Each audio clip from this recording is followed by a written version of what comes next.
Hello everyone. In this lecture, I'll be explaining the extended Euclidean algorithm. So the last time we studied the Euclidean algorithm to compute the greatest common divisor between two given numbers. Uh, so now I will explain the extended Euclidean algorithm. But first we need to check what is called the Bezout's identity. So the identity says, like, given two numbers m and n, um, we can always find a pair of numbers a and b such that a times m plus b times n is equal to the GCD between the two numbers. Like we usually call the GCD or just for simplicity.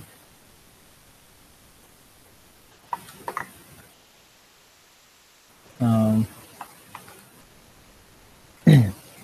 okay. Uh, so yeah, so this is basically the Bezout's identity. So it's equal to, so here this linear combination is equal to R exactly. So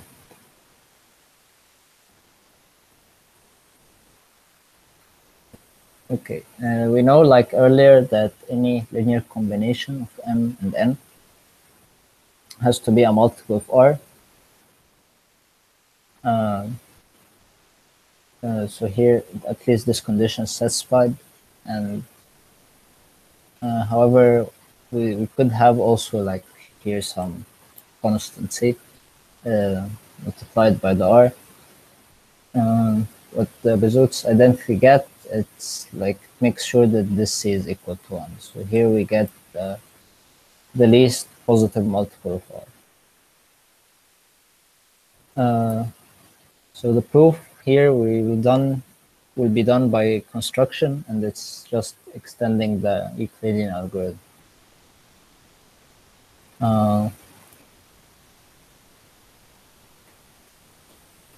Okay, so the Euclidean algorithm from the last time, we will have something like GCD m and n. This is equal to GCD of n and n mod n. So basically this formula. So let's say we are able to solve this subproblem, and we will attempt to solve this problem after we have a solution for this. So here, if we have a solution for this case, it means that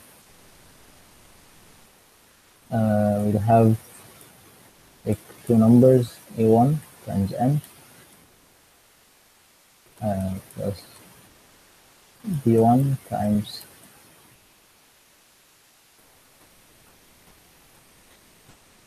m mod n, and this will be equal to R. So we will, as we said here, the GCD is R. So these two are equal to each other, and if we apply the same concept here, we have e2 times m is b2 times n is also equal to R. By using the division lemma, we can find a term to substitute for this here. So basically, you write m, and this is the remainder which we get from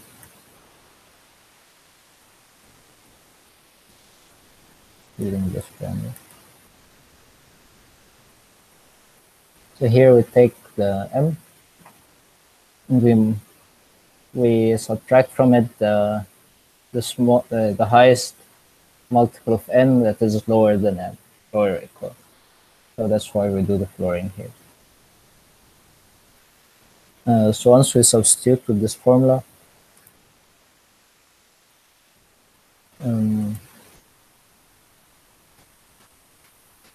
So we get that like A1 times M,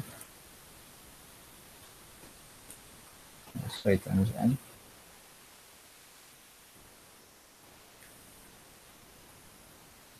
B1 times M, N, N over N.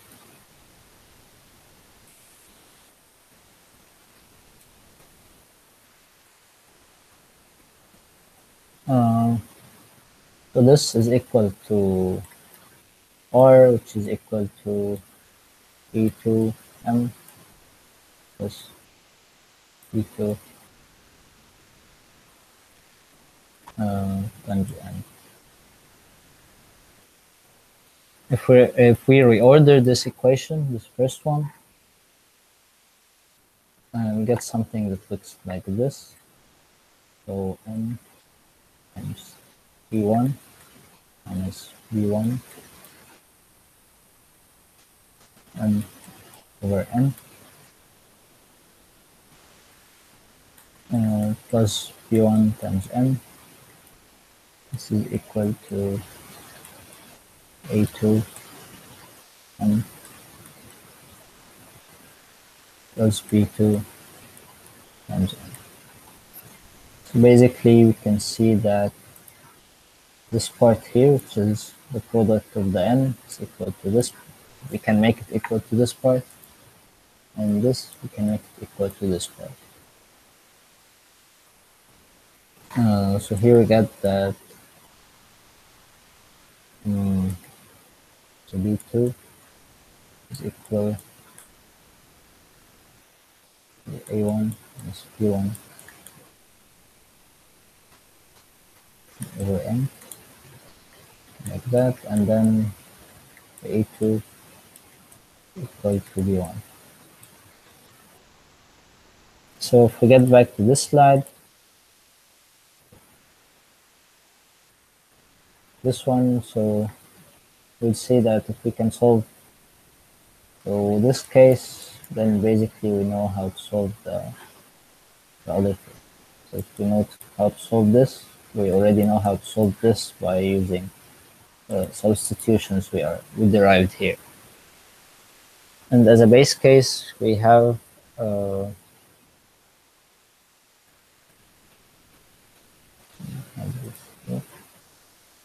so if we have M and 0, this pair, so basically the GCD here is this number M.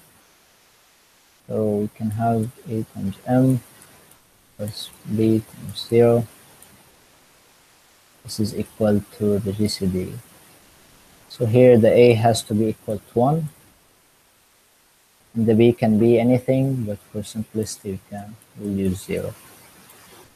So these are the A and B for the base case. So if we would like to put that into code, can okay.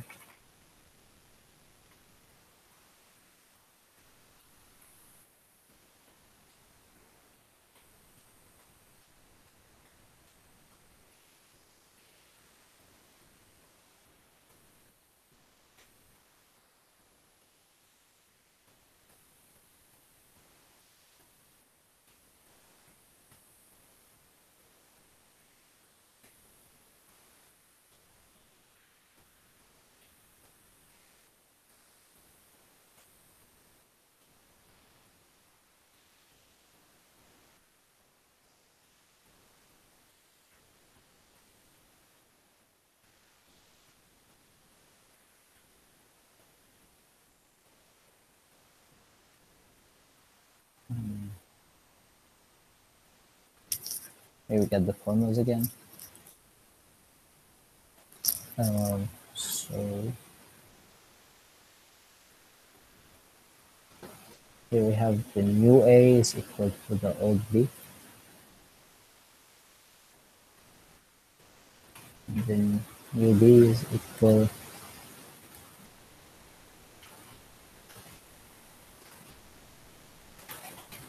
and take care to put parentheses here. in this division to make sure it's rounded down. Here actually it's x and y. Then here we return the GCD value.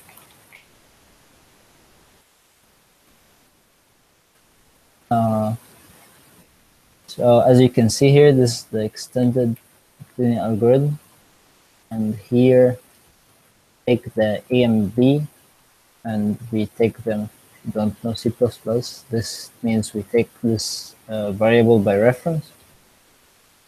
So basically, when we set its value here, it will change the original variable being set. We can demonstrate this outcomes with an example.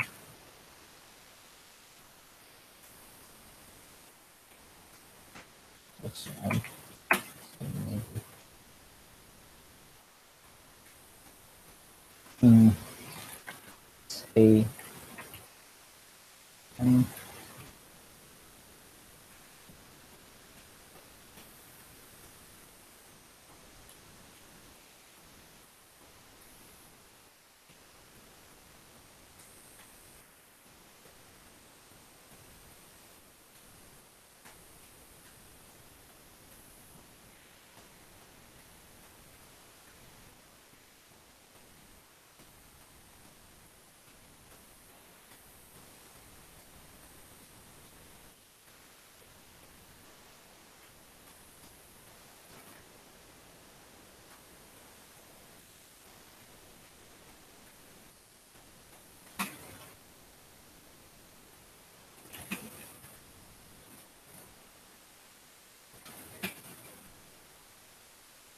here, as we can see, this is one of the solutions. So here I print, this is the A and this is the B. Sorry, this is the A and this is the X. This is the B and this is the Y. And this is the GCD. So basically what I do here is that I always return the value of the GCD. And here the R is equal to the GCD value, which I returned earlier. And I always just pass the two variables, like the coefficients A and B, to make sure that before returning the result, I already have the A and B that would compute the equation. So here I can put this assertion with x is equal to x, B, and here R. So as you already know, if this statement is wrong, then the program must crash somehow, showing that it's false. It doesn't. And also show some different numbers. So if we have 100, 198,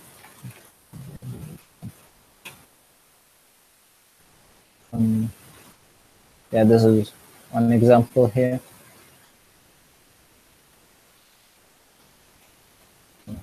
Should get even more interesting. So here if we have like 100 and 191, so the coefficients are minus 21 and 11, so and so on. So now we have like the way to form an algorithm that would construct the A and B that would make this this identity true, is the Bezout's identity. So by this, we actually proved the identity, but because we found an algorithm that constructs the A and B. And actually, there even exists a lot of different values from A and B. In this, we can change by, I think, changing the B parameter here in the base case. So it can literally be anything. So because the y is 0. So this is another way, and it's still valid. So this equation, we can get back.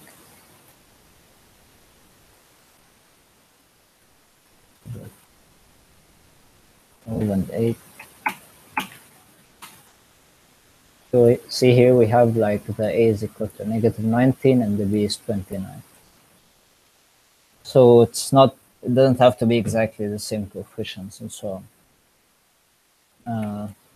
So just here we just use 0 just for simplicity. But like any number here should get some coefficients. And there are infinitely many coefficients. And there is actually a relation between like the a and b. So